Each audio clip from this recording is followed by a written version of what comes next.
बोलिए शंकर भगवान की।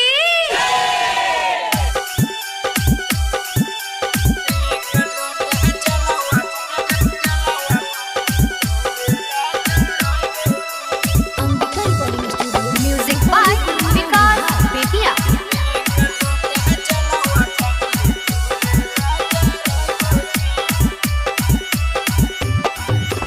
भोरे भोरे उठ के हम मंदिर बाबा जाइबोगे।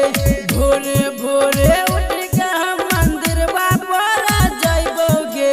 एक लोटा जलवा पगली तोरे ला चढ़ाइबोगे।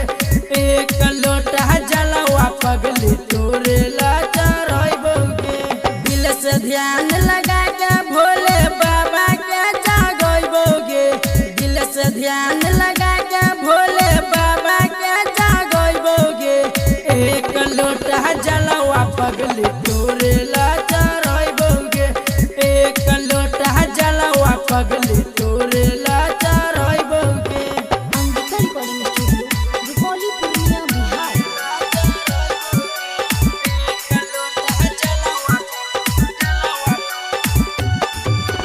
Music by Vikas Bettiah.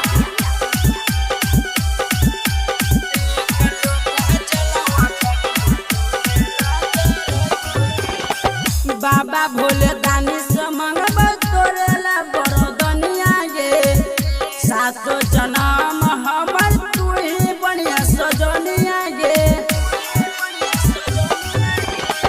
बाबा भोले दानी से मंगब तोरेला बड़ो दुनिया गे। सातो जन्म हमर तू ही बढ़िया सजनिया गे। भंगिया के गोला भोला बाबा के खिलैबोगे।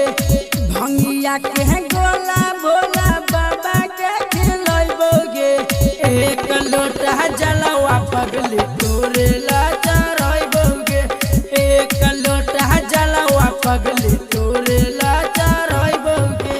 भोरे भोरे उठ के हम मंदिर बाबा जाइबोगे। भोरे भोरे उठ के हम मंदिर बाबा जाइबोगे। एक लोटा जलवा पगली तोरे ला चढ़ाइबोगे। एक लोटा जलवा पगली तोरे ला चढ़ाइबोगे। दिल से ध्यान लगा के भोले बाबा के जागोइबोगे।